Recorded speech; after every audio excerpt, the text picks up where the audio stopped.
Bismillahirrahmanirrahim. Assalamualaikum warahmatullahi wabarakatuh. Asyhadu an la ilaha illallah, asyhadu anna Muhammad Rasulullah. Allahumma sholli ala sayyidina Muhammad wa ala ali sayyidina Muhammad. Kama sholaita ala sayyidina Ibrahim wa ala ali sayyidina Ibrahim. Bil alamina innaka Hamidum Majid.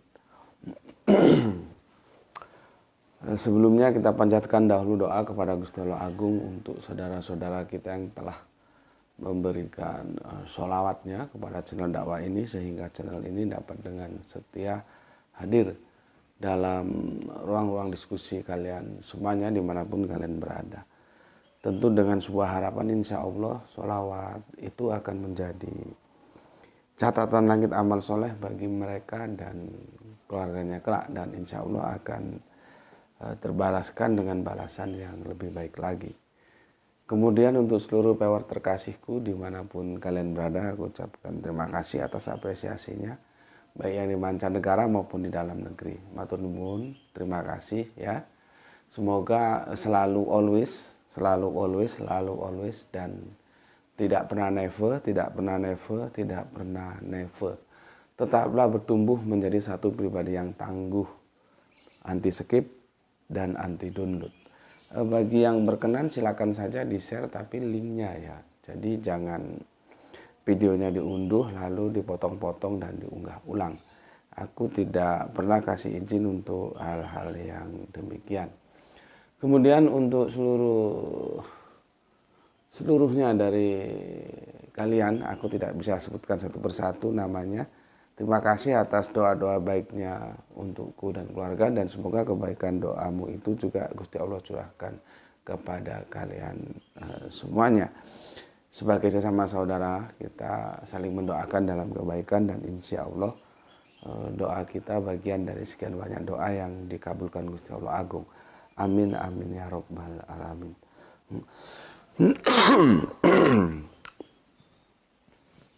Slowly ya. Ini lagi puasa.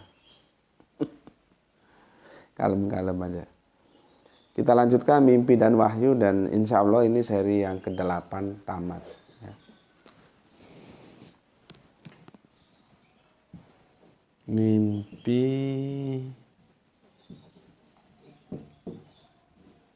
dan wahyu. Seri ke-8 alhamdulillah tamat sudah. Ya. Sehingga kita nanti bisa beralih untuk menjelaskan tentang malakat aimanuhum itu belum selesai ya. Malakat aimanuhum itu aku ingat Irfan ya. Aku masih punya hutang, dia tanya bagaimana kalau kita menikahi ahli kitab gitu ya. Oke, insya Allah besok kita mulai malakat aimanuhum. Sorry, belum. Yang Al-Fatihah belum aku jawab ya, yang tentang Bismillah dan Amin itu ya. Insya Allah besok itu dulu ya. Baru nanti malakat aimanuhum. Tapi kalau kita tetap istiqomah, insya Allah ya lama-lama akan bisa kita lampaui lah ya. Oke, yang penting istiqomah ngajinya. Ada Aro, ada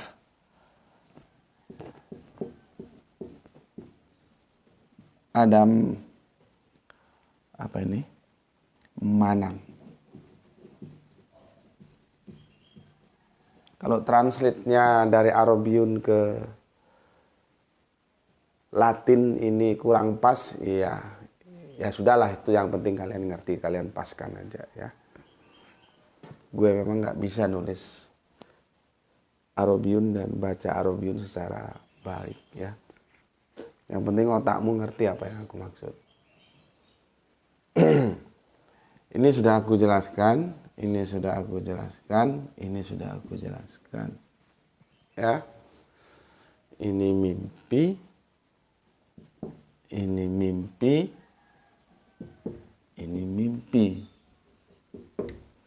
Mimpi yang benar,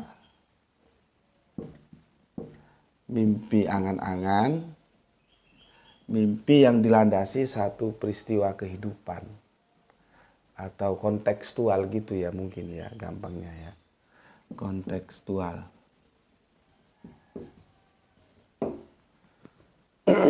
Nah sekarang aku jelaskan lagi apa yang kita kaji sebagai poin utamanya sebetulnya sudah terjawab bahwa Kanjeng Nabi itu yang menerima wahyu pertamanya lewat mimpi, ya, lewat mimpi yaitu Al-Fatihah, ya. Tapi pemahamannya jangan dipotong di tidur saja karena ini mimpi yang harafiah, artinya ya mimpi itu harus dilalui lewat sebuah aktivitas yang disebut tidur. Cuman jangan dipotong di tidur saja. Kalau tidur orang tidak punya kesadaran. Nah, tapi ketika dia bermimpi, dia punya kesadaran di dalam mimpinya itu. Sebatas yang dia impikan itu yang dia sadari. Buktinya apa? Ketika dia terjaga dari mimpi, dia bisa menceritakan apa yang dia mimpikan itu. Contohnya Kanjeng Nabi bisa mengajarkan kepada kita Al-Fatihah itu. Contohnya mungkin keluarga, teman, sahabat dari kita kan, kalau ada mimpi dia cerita. Berarti dia ada kesadaran. Tidak hilang sama sekali seperti orang mau dioperasi dia disuntik morfin. Selama dalam tidak kesadarannya itu dia tidak bisa cerita apa-apa. Nggak begitu ya. Tapi sekali lagi aku bilang memang ini agak ribet menjelaskannya ya. Karena harus experience, harus mengalami ya dari satu domain yang itu nyata ya, tidur itu nyata, kita bisa lihat gitu. Masuk ke domain yang maya, mimpi itu nggak bisa dilihat. Oh ini lagi mimpi, itu kan nggak bisa. Oke, jadi sudah terjawab. Didukung dengan hadis bahwa itu adalah ru'yah shodikoh. Jadi Al-Fatihah itu ru'yah shodikoh, mimpi yang hak, mimpi yang benar. Ya, jadi levelnya itu ada di sini. Kanjeng Nabi menerima wahyu, dia di sini.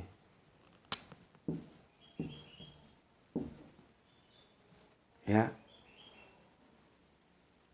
di sini bukan, apalagi di sini. Ya, kalau ini harus ada kontekstualnya. Yang kemarin di surat An-Anfal itu apa? Peperangan. Sedang dalam peperangan itu kontekstualnya. Ya, makanya kalau terjemahan Inggris itu menggunakan vision, pandangan, aku enggak cocok. Ya tapi kalau kalian mau terima ya silahkan saja. Vision itu ada di sini, bukan di sini. Karena vision itu konteks dari kita keluar. Kalau ini dari luar ke kita. Wahyu itu dari luar ke kita. Kita nggak bisa berilah saya wahyu. Gitu. Ya, Allah yang berinisiatif kasih petunjuk. Kalau vision itu kan dari kita keluar. Wahyu itu dari luar masuk ke kita. Jadi wahyu, jangan rame lagi tentang wahyu ya. Aku sudah ajarkan apa itu wahyu. Wahyu itu masuk ke Kanjeng Nabi. Nah, dia kan masuk keluar ya. Lalu kan Kanjeng Nabi diajarkan ke kita. Maka aku nggak setuju kalau terjemahan Inggrisnya itu vision. Vision itu cara pandang kita keluar. Maka misalkan ada caleg gitu ya, visi misinya apa? Apa bedanya visi sama misi? Kemarin kan sudah aku jelaskan. Visi misinya apa? Dan aku ingatkan kalian nggak usah lihat visi misi, nggak usah dihiraukan. Ada caleg ke rumahmu, dia ini visi misi saya, alah nggak usah didengar. Lihat aja track recordnya, dia taat sama Allah nggak? Kalau dia taat sama Gusti Allah Agung, pilih. Kalau nggak, bajingan tuh nggak usah pilih. Visi misi itu bisa dibikin orang visi misi aja kok. Jadi nanti mau milih apapun ya, pimpinan tingkat pusat sampai tingkat bawah, Dari presiden sampai RT. Nggak usah didengar tuh visi misi. Berapa banyak mereka menulis visi misi yang bagus setelah jadi ya. Say hello, nggak diperhatikan. Jadi kalau ada ya caleg, capres, cawapres, apapun, CRT, CRW, lurah, apalagi semuanya lah. Visi misi nggak usah dilihat. Jangan percaya visi misi. Lihat track record, lihat rekam jejaknya. Kalau dia taat sama Gusti Allah Agung, taat dalam beragama, nah itu kamu ini. Tentunya kecerdasan ya. Masa orang goblok mau kita pilih? Ya. Karena kalau orang taat sama agama, dia akan menjadi pemimpin yang baik, bukan menjadi serigala dari yang dipimpinnya. Banyaknya kasus-kasus kehidupan dalam kepemimpinan karena pemimpin itu tidak taat agama, maka ketika dia tidak berkuasa, demokrasi kan begitu, dia tidak nanti ini bukan politik embongan ya, cuman sekedar aja karena gue nggak setuju kalau di terjemahan Inggris itu pakai vision, ya. Vision itu visi misi, ya. Misi ya ada partai ini, visinya ini, misinya ini, kan. Biasalah gitu dalam dunia perkumpulan. Visi misinya apa gitu. Lalu jangan percaya. Lihat track recordnya, oh ini sosok ini taat dalam beragama. Sudah pilih dia. Karena kalau nggak taat dalam beragama, seperti peristiwa yang terjadi sekarang ini. Seperti yang terakhir itu ada di, mana itu? Rempang Galang. Itu karena tidak taat terhadap agama. Sudah aku bikin videonya itu, alhamdulillah ditonton 3.000 lebih viewer. Semoga itu menjadi nasihat bersama. Karena kan kita kan inginnya bernegara itu, berbangsa itu baik-baik. Nggak boleh menggeser batas tanah, itu nggak boleh. Itu kan masalah tanah. Dalam orang Jawa itu hati-hati terhadap tanah. Makanya ada aja kisah-kisah orang itu sudah mati ya. Makamnya itu, kuburnya itu sudah diukur. Begitu mau dimasukkan itu nggak cukup loh. Kurang panjang. Nanti dipanjangi lagi, dimasukkan lagi, kurang lagi. Itu biasanya orang sudah tahu, ini hidupnya ini suka main-main tanah ini. Hak orang diambil. Itu akhirnya apa? Diinjek itu, ditekuk, dipaksa. Kubur sudah. Sampai apakah kita mau ketika kita mati nanti tanah itu nggak mau menerima jasad kita? Peristiwa paling spektakuler kan bagaimana jasad Kemal Atatürk itu ditolak sama tanah. Ya gue sih belum pernah ke Turki. Duit apa juga untuk main ke Turki. Mendingan untuk bikin studio. Ya, oke. Itu alasan gue tidak menerima terjemahan Inggris. Coba kalian lihat di Yusuf Ali. Terjemahan Yusuf Ali, Al-Quran ya, itu dia pakai vision atau apa gitu. Maybe. Ya, tapi intinya mau Yusuf Ali, mau Yusuf siapa lah ya. Kalau pakai vision gue tolak. Gitu aja. Tapi kalau lu mau pakai ya terserah. Ya. Jadi bukan vision, karena vision itu dari kita keluar, sedangkan wahyu itu, Kanjeng Nabi itu dari luar ke dalam. Gusti Allah, Nabi Muhammad bin Abdullah kan nggak pernah, ya Allah jadikan saya nabi gitu kan, nggak pernah toh. Allah yang tentukan. Semua nabi itu begitu, mulai Kanjeng Nabi Adam, Kanjeng Nabi Musa, Kanjeng Nabi Isa, yang sekarang telah dirubah menjadi Yesus ya oleh permintaan saudara-saudara Kristen kita dari Katolik dan Protestan, ya sudah kita hormati aja gitu ya. Supaya nggak terjadi pertengkaran yang tidak berujung, ya sudah. Jadi nanti mungkin nggak tahu mulai kapan itu di almanak ya, di kalender kita tidak ada lagi kenaikan Isa Al-Masih, yang ada kenaikan Yesus Kristus. Itu nanti kasusnya itu sebetulnya hampir sama, hilangnya kata ahad di dalam kalender, di dalam almanak. Kan nggak ada. semua sudah menjadi minggu. Nah, itu sama itu sebetulnya, cuman perspektifnya beda. Ya, yang satu itu lebih apa ya? Lebih kasar. Kalau yang dari apa? Dari Isa ke Yesus itu lebih soft, lebih halus. Jadi lewat aturan-aturan hukum mengajukan ke depan gitu ya. Kalau yang dari Ahad ke Minggu itu ada seperti intrik di dalamnya ya. Itu panjang nanti ceritanya ya. Oke. Jadi ini sudah aku jelaskan. Arok sudah aku jelaskan. Ahlam sudah aku jelaskan. Manam sudah aku jelaskan. Jadi begitu ya. Kanjeng Nabi itu lewat yang arok. Bukan lewat ini, apalagi lewat ini. Enggak ya. Jadi clear ya. Hadisnya juga begitu. Lewat Bunda Aisyah ya. Jadi itu jelas mimpi di dalam tidur menerima ya. Jadi sudah clear ya. Nah, sekarang aku akan menuntaskan, takutku kamu nanti bingung. Mimpi dalam mimpi nanti. Karena arok itu mimpi, manam itu juga mimpi. Ya, maka aku akan jelaskan sebagai edisi tamat penutup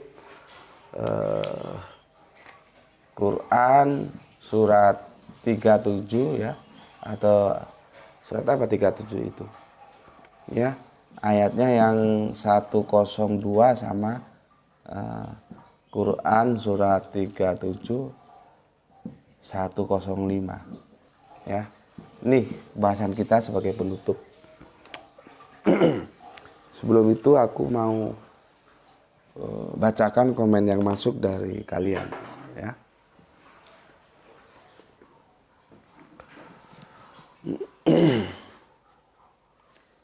Ini harus slowly nih karena tidak ada kopi.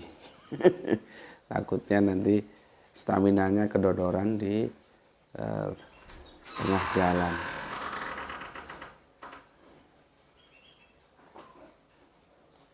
Oke. Aku akan bacakan komen yang masuk sebagai bentuk apresiasiku kepada kalian semuanya.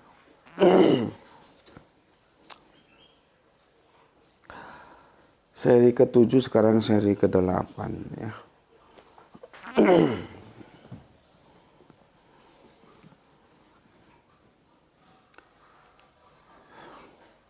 Oke, bismillahirrahmanirrahim. Ya, pertama dari sesepuh kita yang punya Tangerang, Bapak Ikhwan Tamim ya. Salam Isra, jangan pernah berhenti meneriakkan kebenaran.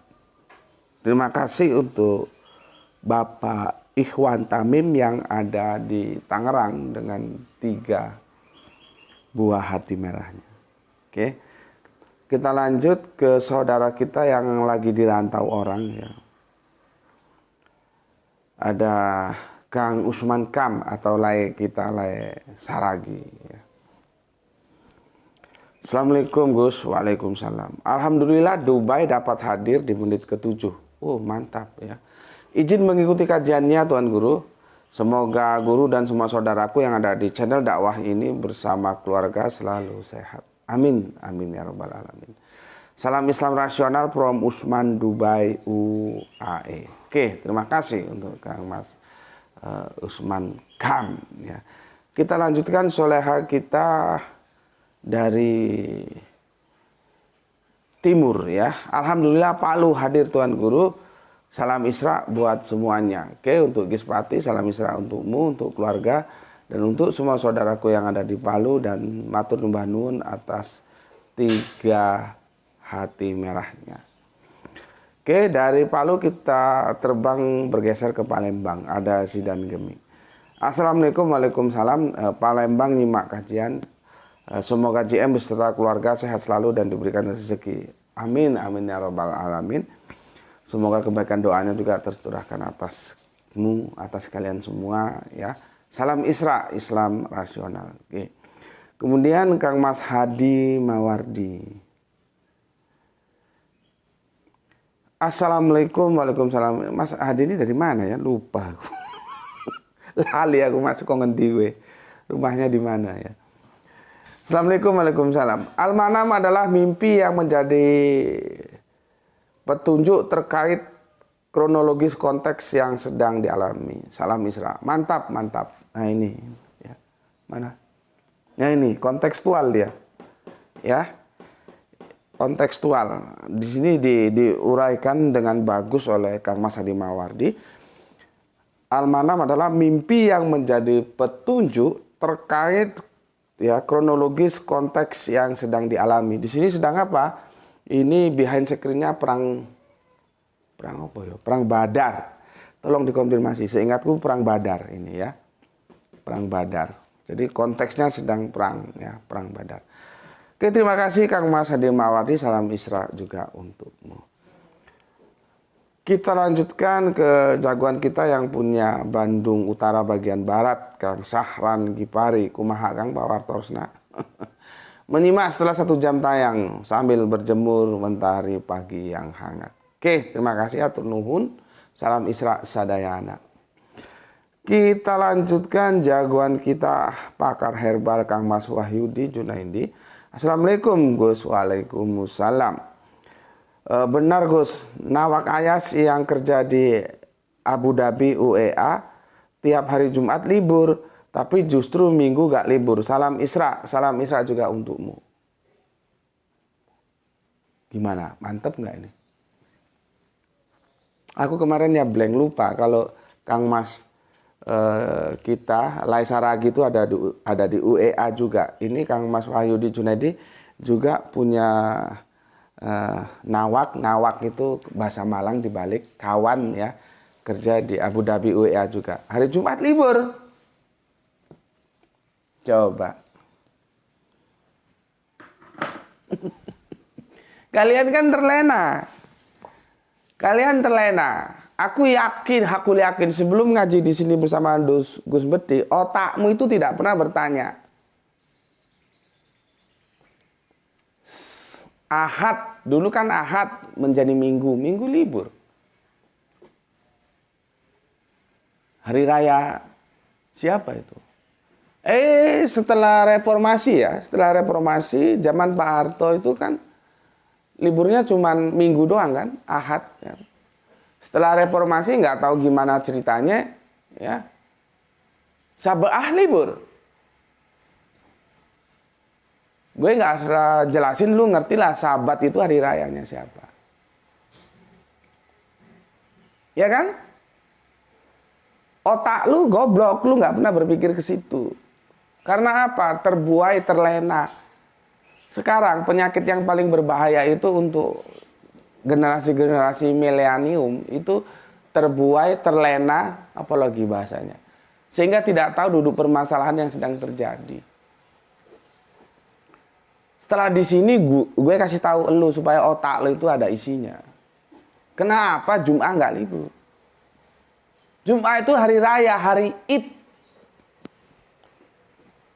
Berkali-kali gue bilang, kita punya 3 Id. Allah kasih kita 3 Id. Jadi Gusti Allah ingkang Maha Agung itu kasih kita 3 Id. Dalam hitungan tahun, dalam ikatan waktu tahun, dalam durasi 365 hari ada 2 Id. Idul Fitri, Idul Adha. Dalam durasi pekanan, per 7 hari itu ada 1 Id. Yaitu kapan? Jumat. Itu hari raya itu Jumat.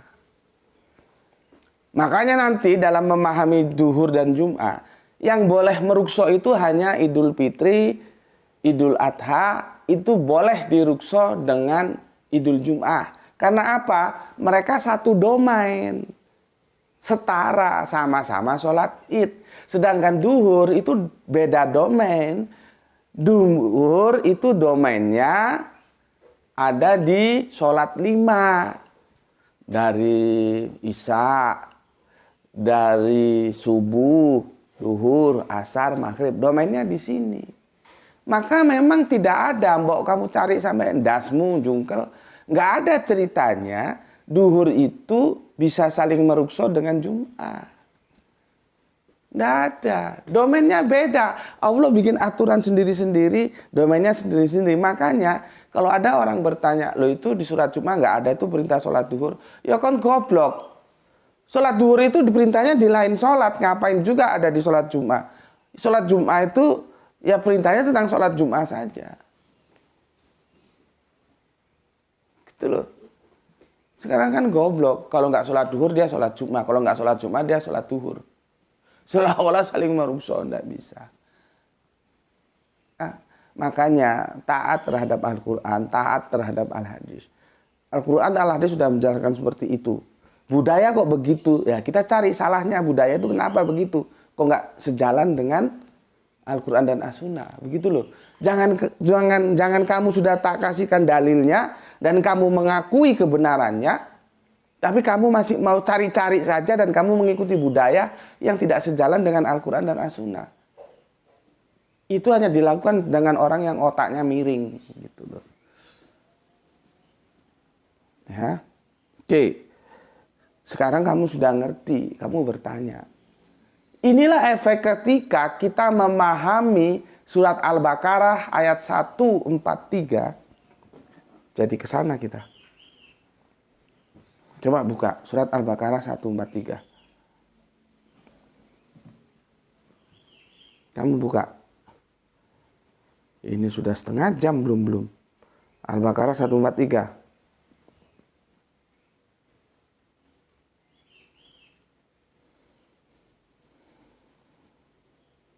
Bismillah. Al-Baqarah 143 ya. Wah. Kazalika ja'alnakum umatu wasatol. Wasatol diterjemahkan. Dan demikianlah pula kami telah menjadikan kamu umat pertengahan. Aduh. Karena baca Al-Qur'annya diterjemahkan sudah salah. Bagaimana otaknya juga nggak salah. Kita itu bukan dijadikan umat pertengahan. Kita itu bukan diperintah untuk menjadi umat pertengahan. Kata wasatol itu artinya bukan tengah. Keregetan gue.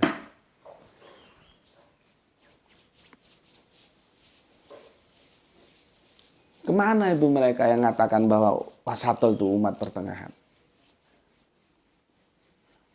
Ya, kemana? Mereka bertanggung jawab nanti itu.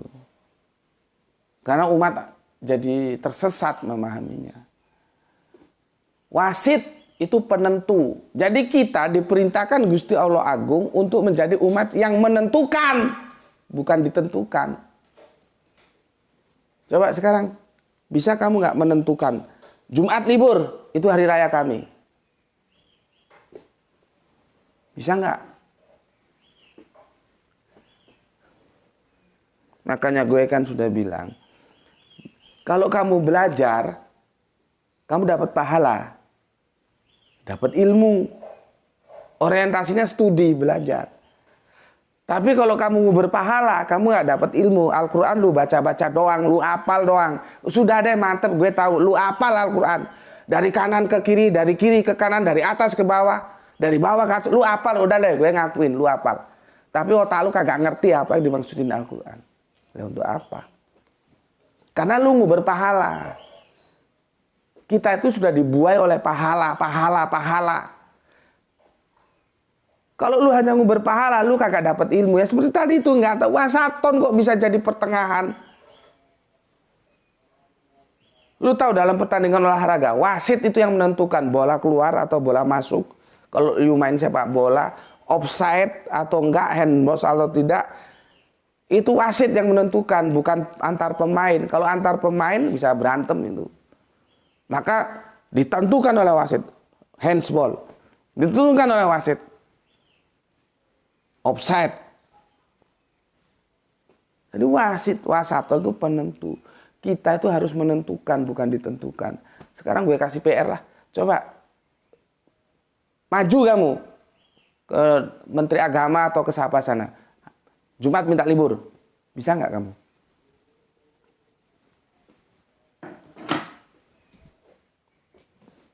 Nggak tahu gue, jadinya nggak tamat ini.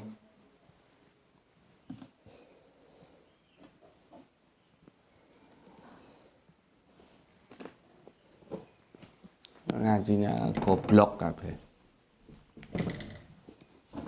Gue paling kesel dikit-dikit pahala. Pahala itu lu nggak usah ngomongin, Allah tuh sudah kasih karena itu dijanjikan oleh Allah. Studi, belajar. Kalau belajar, lu dapat ilmu otomatis lu dapat pahala. Tapi kalau lu mau berpahala, baca ini, baca sholawat. Kalau 1000 pahalanya gini, baca ini, baca itu, pahala saja.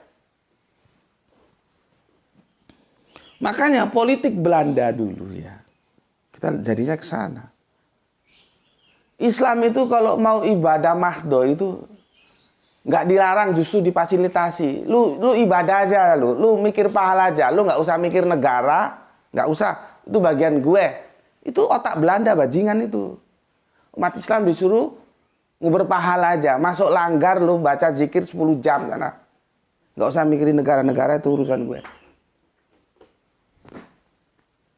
Jadi umat Islam kalau berbicara tentang ibadah itu justru difasilitasi. Nanti di sanalah cikal bakalnya kenapa ada gelar haji di negara kita. Itu sejarahnya panjang lewat penjajahan. Setiap orang sudah pulang dari sana digelari haji supaya bisa diidentifikasi mana. Karena setiap pejuang-pejuang kita itu awalnya dari sana. Setelah pulang haji, kerangka berpikir nasionalismenya, kerangka perjuangannya bangun. Supaya gampang dideteksi oleh Belanda, kasih gelar haji. Itu landasannya politis, nggak ada. Mbok sampai mampus kamu cari landasan teologis haji itu nggak ada. Nggak ada Haji Muhammad, itu nggak ada. Ya Kanjeng Nabi Muhammad gitu, itu nggak punya gelar haji. Lu kan bingung nggak bisa jawab, kenapa sih orang naik haji kok dipanggil Pak Haji, kenapa orang sholat kok nggak dipanggil Pak Sholat? Kok nggak tahu behind screen-nya peristiwa ini ya? Ya nggak tahu. Ya nggak tahu, nggak bisa menjelaskan. Itu behind screen-nya politis, bajingan Belanda menjajah negeri kita itu. Maka kalau mau berpahala aja tambah seneng Belanda. Ayo lu masuk langgar sana, zikir sana, apalah ilaha illallah, apa Allahumma sholli ala sayyidina Muhammad, apa astagfirullah. Jangan 1 jam 2 jam, 10 jam lu zikir aja sana. Negara itu urusan gue. Karena apa? Pahala. Begitu kita bicara ekonomi, diperhatikan, mulai diawasi. Begitu kita bicara politik, dihabisi. Itu loh. Jadi kita diperlakukan seperti itu. Karena apa? Karena memang ya mayoritas kita dulu kan di sini Islam. Jadi yang diperhatikan oleh penjajah itu kekuatan yang mayoritas dihantam dulu. Ya, maka umat Islam mau ibadah dipersilahkan, bicara ibadah apapun dipersilahkan. Bicara ekonomi diawasi, bicara politik dihabisi.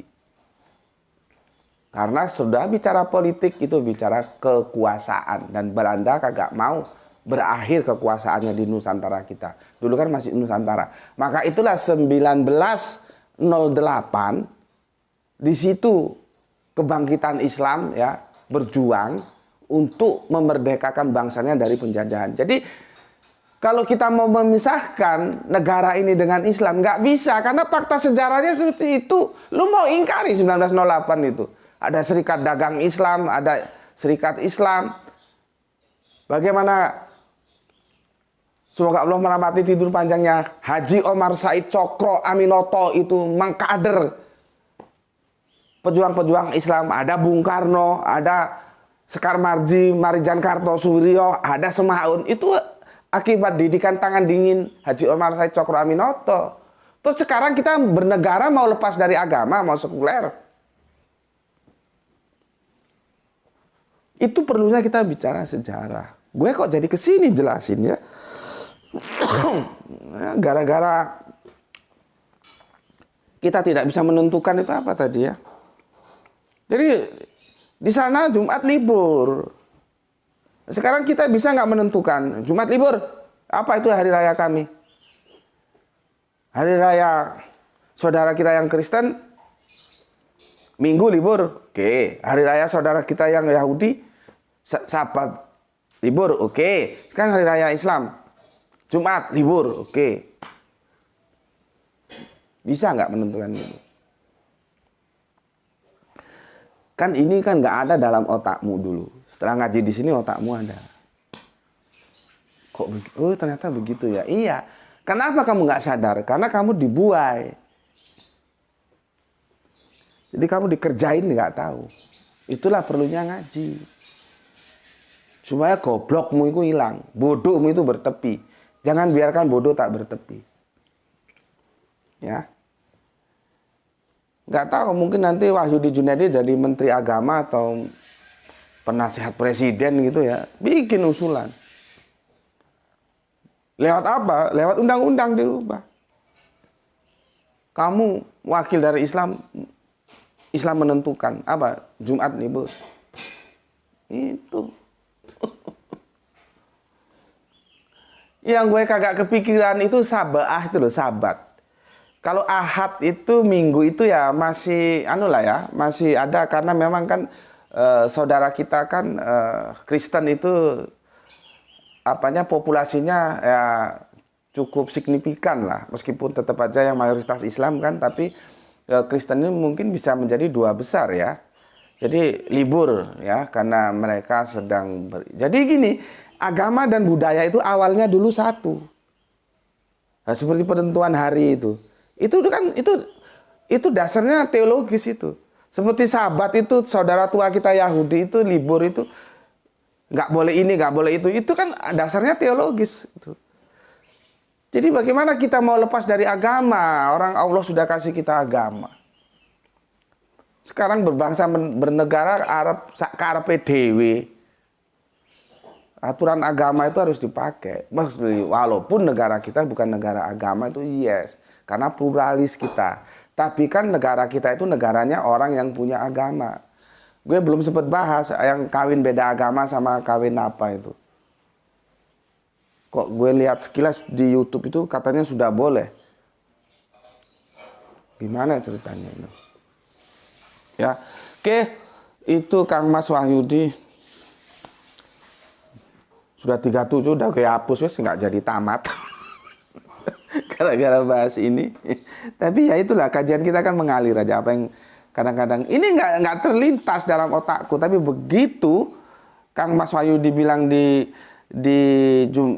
hari Jumatnya itu libur, langsung mendidih gue. Kita itu ditentukan tapi tidak menentukan. Padahal perintah Gusti Allah Agung kita menjadi umat yang menentukan. Karena terjemahannya sudah keliru. Oke ya. Tapi kan kalau gue yang misalkan maju ke MUI atau kemana gitu kan ya kagak enak. Jadi gue tahu diri. Seperti kemarin kan hari Ahad kemarin kita kan ke Surabaya. Ya ketemu teman-teman dakwah. Ada hal yang perlu kita konsolidasikan melihat perkembangan terkini ya. Terus gue bilang, gue tahu diri, gue harus tampil behind screen. Gue harus di balik layar aja. Gitu. Yang tampil-tampil itu yang laku-laku dijual. Bayangkan mau ke MUI, misalkan mau ke Depak, ya, ke kantornya, tiba-tiba loh ini kok pakai giwang ini, pakai gelang lagi, pakai kalung lagi, rambutnya gondrong lagi. Kan orang jadi bingung nanti. Karena apa? Karena budaya kita memang begitu. Meskipun kita punya aturan main yang sudah diwasiatkan oleh sahabat Ali. Ya, jangan lihat siapa yang ngomong. Casingnya itu nggak perlu lu lihat, tapi lu lihat omongannya itu tersandarkan nggak dengan Al-Quran dan As-Sunnah. Lihat apa yang diomongkan, jangan lihat siapa yang ngomong. Tapi kan kita bisa memahami itu dalam teoritis, dalam praktis kagak bisa. Itulah namanya kegoblokan. Sudah dikasih alat ukur nggak mau pakai, cuman dia hafal. Ya, dia hafal. Nah, kalau seperti gue misalkan terus masuk ke sana mau bikin usulan gini-gini, kan yang nemu juga mikir ini seniman, preman, apa-apa ini kok bisa masuk ke sini gitu. Coba masuk sana pakai apa lagi? Surban, sedikit berjenggot, pakai gamis, terus batuk-batuk dikit gitu. Ah, ini kiai sepuh ini ustadz ini. Kan gitu ya. Jadi gue tahu diri, enggak, gue di balik layar aja begitu. Ya. Oke. Bapak Abdul Muluk, Assalamualaikum dari Serdang Nyimak Gus. Oke. Semoga selalu dalam keadaan sehat-sehat dan salam Isra untuk semuanya. Oke, terima kasih Bapak Abdul Muluk. Doa yang sama untuk panjenengan ya. Sehat selalu bersama keluarga tercinta ya. Istri, anak-anak, cucu dan cicit ya. Terima kasih. Salam Isra juga untuk semuanya. Kita lanjut. Ada Kang Irfan Al-Akbar. Siap Gus. Masih menyimak perihal wahyu dalam mimpi masih dari Kerinci Jambi. Oke, terima kasih. Kemudian ada Kang Hermana Natawijaya ya. Assalamualaikum, waalaikumsalam warahmatullahi wabarakatuh. Hadir dalam salam Isra buat semuanya. Oke. Salam Isra. Aku kalau baca namanya ini aku ingat temanku yang sudah menjadi saudara ya. Hermana Natawijaya, temanku namanya Tisna Atmawijaya atau apa gitu. Ya, sudah almarhumah ya, dari Bandung juga. Semoga Allah merahmati tidur panjangnya. Kami berteman bahkan bersahabat baik ya. Orangnya koboi ya, koboi gitu. Kadang-kadang kalau mau jalan sama aku, dia kalau manggil Om gitu, Om aku ini nggak pakai kerudung gitu. Aku ya sudah nggak apa-apa ya. Atau pakai apalah gitu. Jadi aku nggak. Aku coba memahami gitu loh ya. Dia memang orangnya begitu ya beda-beda tipis ya dengan aku gitu ya, apa adanya gitu. Mungkin dia sendiri yang nggak suka gitu. Bukan nggak suka, sungkan kalau jalan sama aku nggak pakai kerudung gitu ya. Terus Om, kami pernah jalan-jalan di Semarang gitu ya, ada daerah wisata gitu. Ya, aku nggak pakai kerudung gitu ya. Yes. Aku juga jawabnya bingung jawab apa ini gitu ya. Namanya ya seperti ini. Ini kan nama-nama dari Paharariangan ini. Hermana Natawijaya ya. Oke. Semoga Allah merahmati tidur panjangnya ya, karena sudah almarhumah ya. Ada satu sakit dia. Kemudian Kang Mas Didi, Assalamualaikum warahmatullahi wabarakatuh. Nyimak Gus. Oke, terima kasih untuk Kang Mas Didi. Salam Isra untuk saudaraku di Brebes ya. Kemudian Kang Mas Septian hadir. Oke, terima kasih. Ya, kita lanjutkan dari Kang Mas Septian 69 ke Soleha kita Rahani Junaidi ya. Assalamualaikum Ustadz. Waalaikumsalam ya. Aku bilang ke semua yang dekat denganku bahwasannya kalau Jumatan bukan berarti nggak sholat zuhur. Tapi bilang sok tahu. Gitu Ustadz. Aku kasih linknya kajian tuan guruku. Biar ngerti, tapi nggak tahu lah Ustadz. Ustadzku yang penting aku sudah bilang yang dapat kajian dari guruku. Gitu. Oke, enggak apa-apa ya. Enggak apa-apa karena kita itu tidak diperintahkan untuk menjadikan ya. Kita hanya menyampaikan. Ini ada komentar siapa ini? Gispati. Mantap Bunda. Tugas kita hanya menyampaikan, bukan menjadikan. Semangat dan lanjutkan dakwahnya. Betul. Itu apa yang disampaikan Gispati itu. Kita hanya menyampaikan. Ya. Di sini Soleha Rahani Junaidi menyampaikan, sudah bagus. Bukan menjadikan supaya mereka mengikuti kita, enggak ya. Sampaikan saja.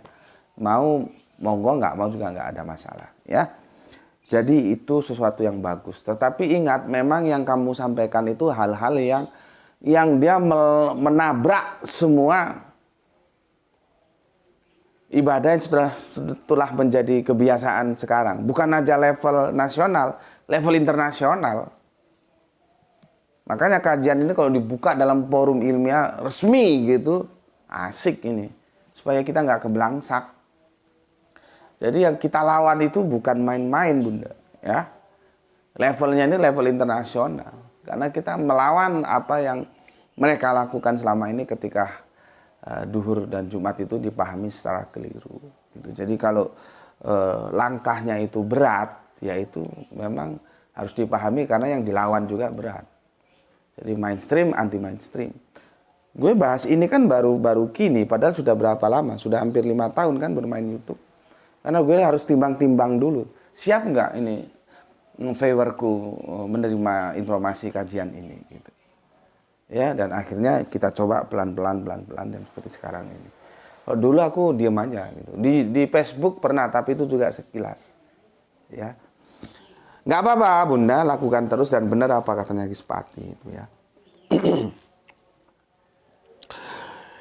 Ini bunda-bunda jagoan kita ini, ada Rahani Junaidi, ada Gispati ya.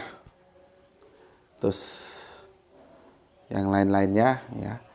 Ini apa? Tama Putra bilang, dalam Al-Quran itu yang diperintahkan itu sholatnya sholat itu sudah ada ketentuan waktunya. Mantap. Ya. Jadi bukan diwajibkan sholat duhur atau sholat asar atau sholat Jum'ah dan lain-lain. Ya. Pengertiannya menjadi sholat di hari Jumat berkumpul. Mengambil waktu duhur. Ya. Dengan praktek seperti apa yang dicontohkan Nabi. Oke, memang kita harus bersandarkan kepada contoh Nabi. Ya, sekarang nabinya sudah nggak ada, tapi kan masih meninggalkan sunnahnya, hadisnya gitu ya. Oke, terima kasih. Terima kasih. Sekarang kita ke Kang Aljus Telu ya, nomor 3 maksudnya. Oke, sepertinya waktunya sudah aku akhiri ya, sudah 47 menit, jadinya nggak jadi tamat deh. Besok ya, besok aku jelaskan. Di sini ini intinya aku akan menjelaskan bagaimana kita memahami diksi mimpi manam ya dan mimpi yang aro ya, supaya kalian nanti lebih jelas, tidak bingung lagi ya. Nih ya, di surat 37 surat apa? As-Saffat ya, tolong dikoreksi. Ingatku As-Saffat 37 102 105. Besok aku jelaskan. Karena 2 ini dipakai. Gimana terus itu? Mimpi dalam mimpi.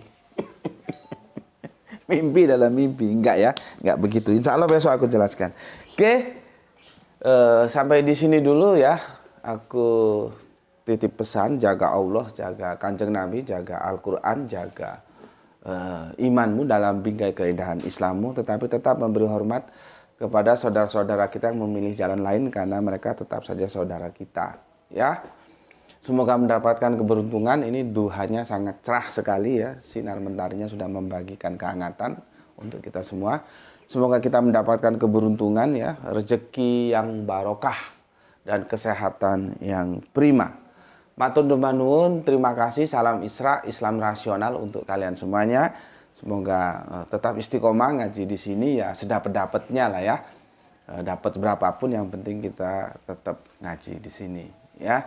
Jangan lupa ngaji di tempat lain juga, silakan saja sebagai komparasi untuk melengkapi pengetahuan yang ada ya.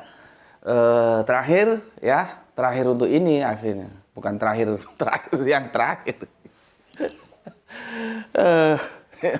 Ya, oke, aku ucapkan matur nuwun, alhamdulillahirabbil alamin.